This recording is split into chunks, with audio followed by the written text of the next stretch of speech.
Hola, ¿qué tal ajedrecistas? El día de hoy vamos a ver la partida de la ópera.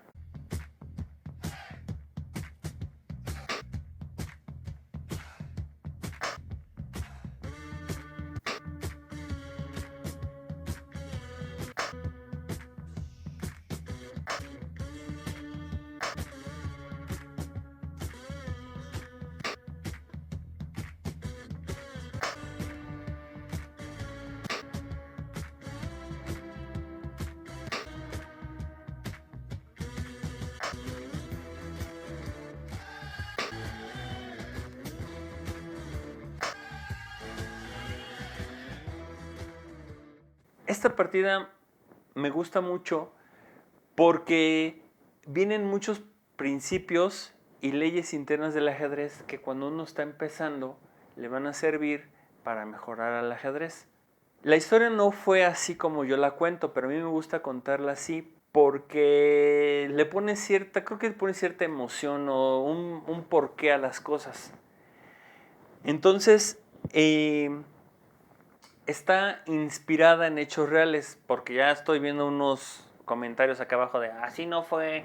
No, es inspirada, es como yo la cuento, ¿sale? Entonces, estamos en 1858. En aquel momento, el mejor jugador del mundo era Paul Morphy. Paul Morphy tenía en aquel momento como 21 años y pues estaba considerado el mejor jugador del mundo del momento. Obviamente pues todavía no se creaba la FIDE, que se funda hasta 1924 me parece, en París. Y para ver si era el mejor del mundo se la pasa recorriendo el mundo. Y hubo dos personas, organizadores de un torneo, que lo invitan a París. Los organizadores del torneo, el duque de Brunswick y el conde Usuar de Verbenage, en el día de descanso del torneo también lo llevan a la ópera. Y entonces él muy contento se va con ellos y en el intermedio de la ópera, que la ópera era El Barbero de Sevilla, que es esta canción, el duque saca un tablero de ajedrez y le dice a Paul, oye Paul, tú no vas a poder seguir viendo la ópera hasta que nos echemos una partidita de ajedrez. Y él un poquito incómodo, pues les dice, oigan, pero pues es que es el día de descanso del torneo, yo no quiero jugar ahorita al ajedrez, denme chance, jugamos después y pues sí, con todo gusto. Y él dice, no, vamos a jugar una partidita. Y pues cómo negarte si son aristócratas, son personas importantes y sobre todo te invitan al torneo, te invitan a la ópera y pues ni modo de negarte. Entonces él dice, órale pues, vamos a jugar una. Y le proponen, Paul, tú llevas las piezas blancas, nosotros las negras, y vamos a jugar en consulta. Tú vas a realizar un movimiento, nosotros vamos a comentar cuál es la mejor contestación y la vamos a realizar. Y entonces como Paul Morphy quería rápido ir a ver la partida, pues comienza con la jugada más agresiva que existe. Ah, sí es cierto. Aquí, con esta partida, vamos a ver dos principios. El primero, que es el principio de el desarrollo y la actividad de las piezas es más importante que el material.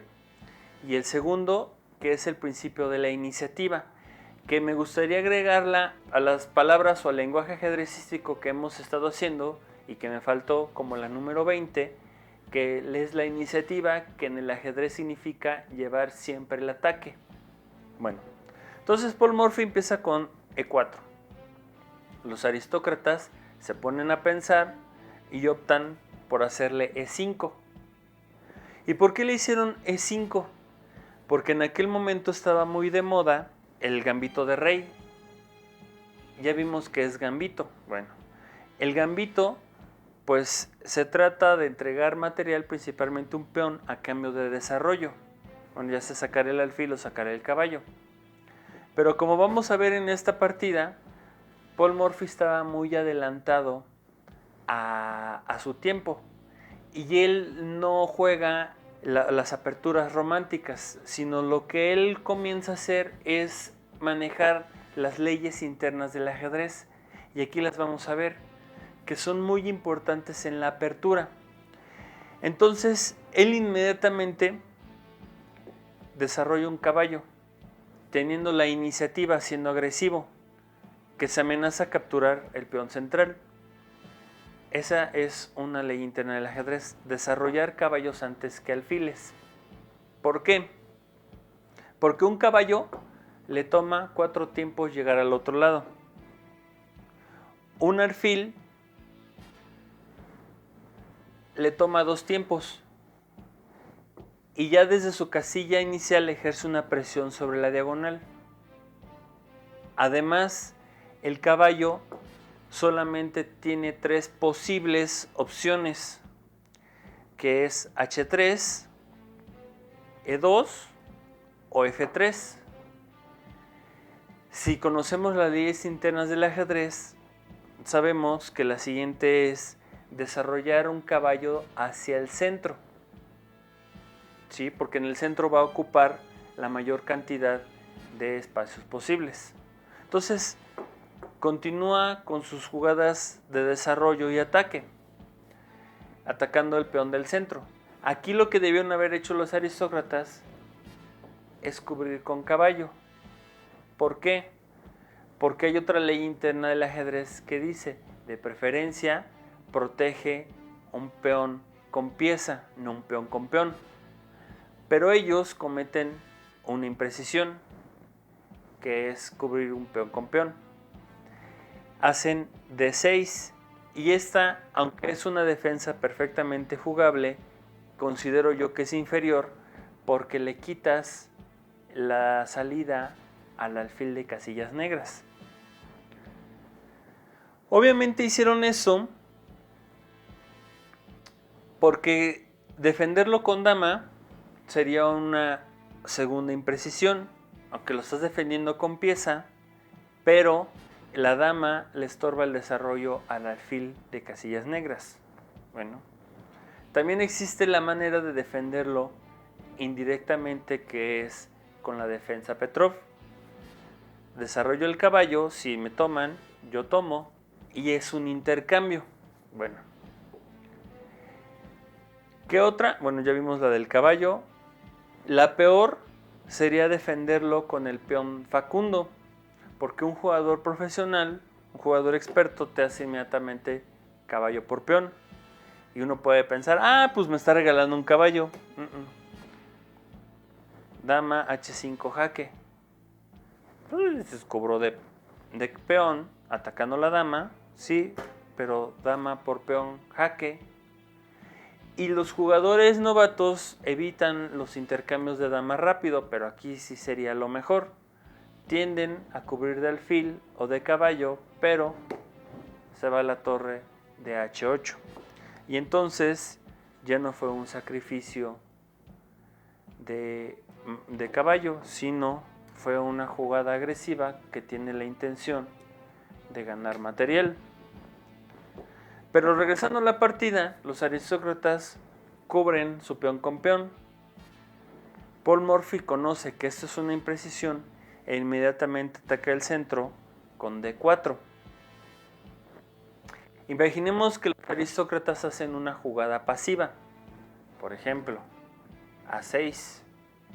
Aquí la continuación de Paul Morphy sería peón por peón,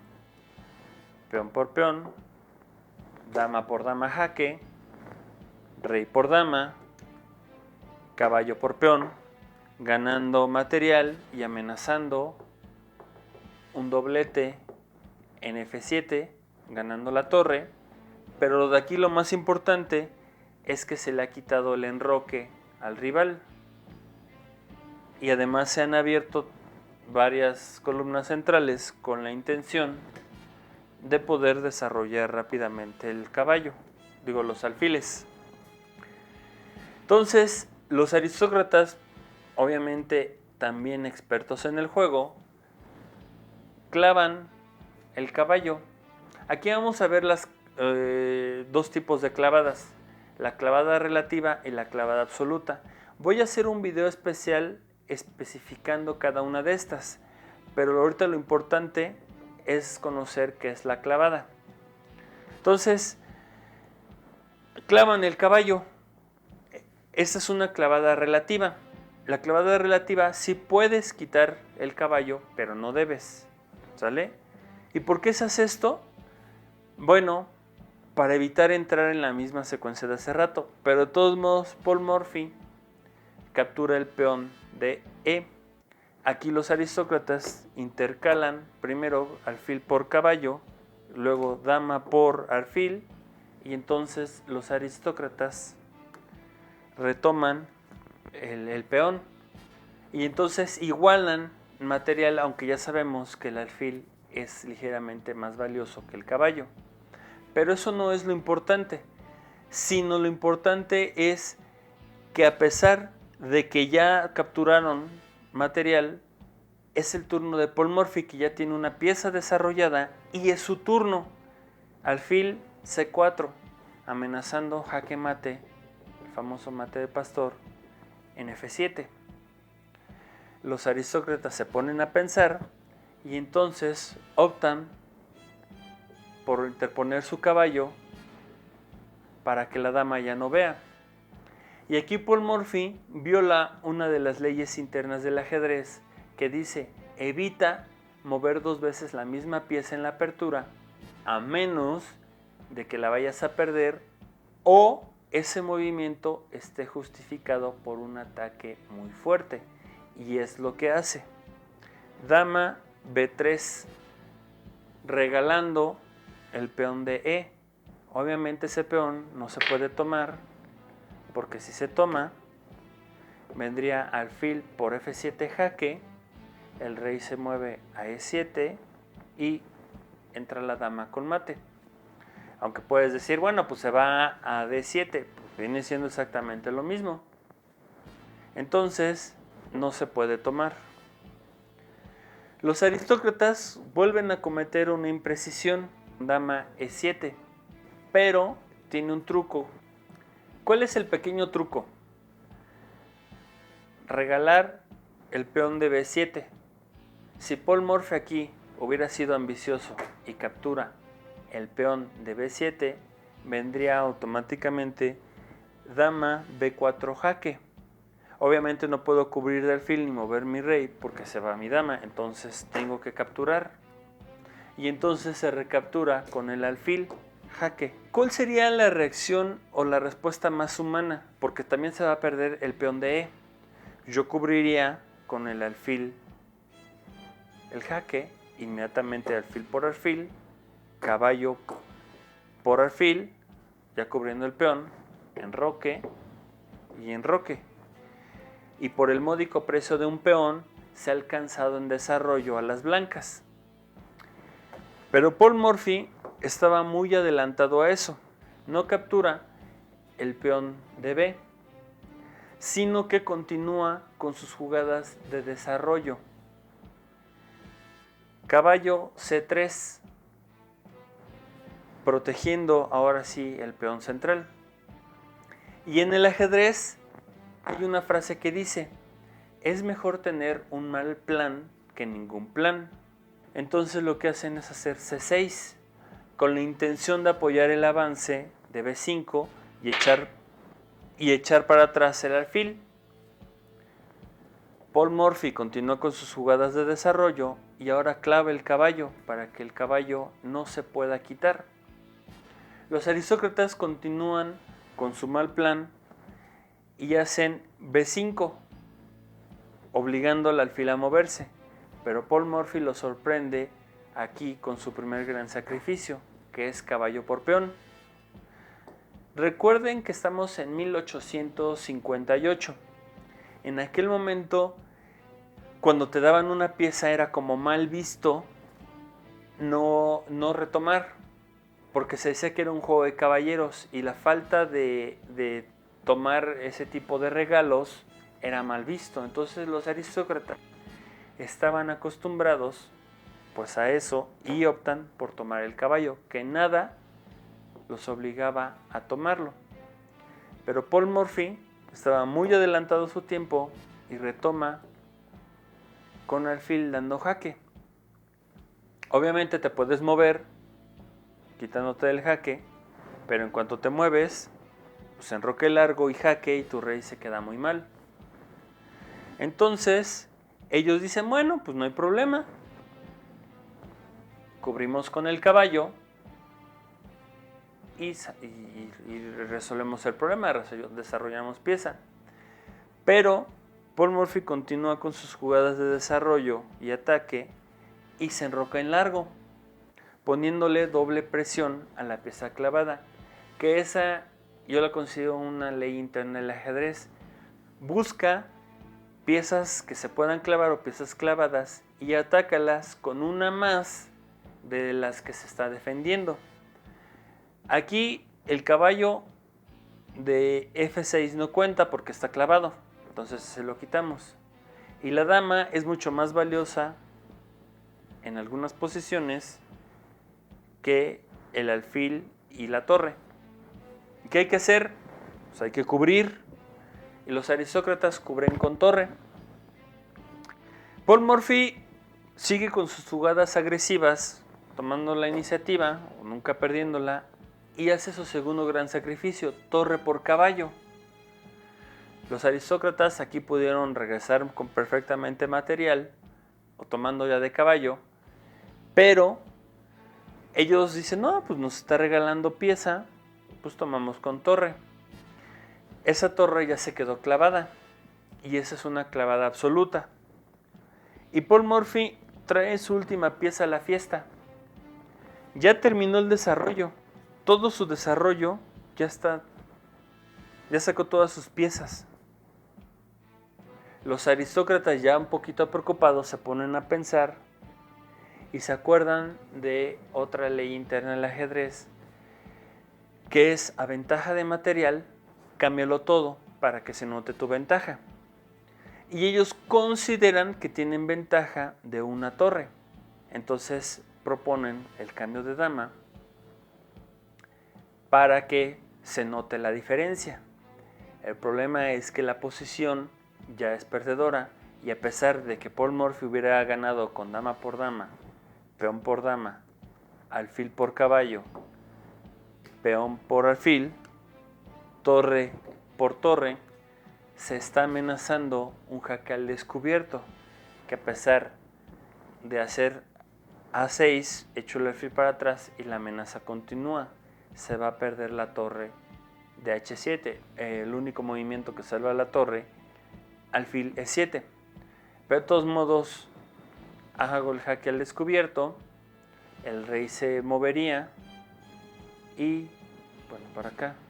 Y entonces yo capturo el peón y ya estaría la posición ganada. La cosa es que Paul Morphy estaba muy adelantado a su tiempo y él consideraba la belleza por encima del resultado. Y entonces los aristócratas, aparte de también mover la dama, pensaron, bueno, pues si nos toma con alfil, tomamos de caballo, pero lo que ellos no percibieron fue el siguiente movimiento. Y yo creo que muchos de ustedes ya conocen esta posición y ya saben cuál es la jugada que sigue. Entonces voy a esperarme unos segundos para que ustedes piensen en la solución. Recuerden que el objetivo del ajedrez es darle jaque mate al rey rival. Entonces, la acción más agresiva que existe es el jaque. La pregunta es, ¿en dónde damos jaque? Hay dos casillas nada más. Dama por dama, nos contestan con peón por dama y ya no hay mate en dos. Entonces, ¿cuál es la otra casilla que queda para dar jaque mate? Y esta posición tienen que saberla porque es parte de los patrones. de ajedrez. Y creo que es una palabra que se me olvidó agregar en el lenguaje ajedrecístico, patrón, que son posiciones específicas en las cuales las piezas están ubicadas de tal manera que al seguir una secuencia te otorgan ventaja, casi siempre decisiva.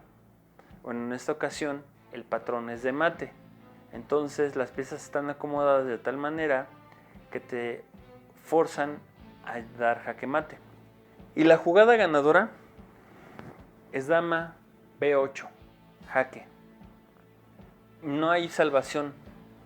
Lo único es tomar con caballo, que sería un sacrificio de desviación porque estás cediendo material,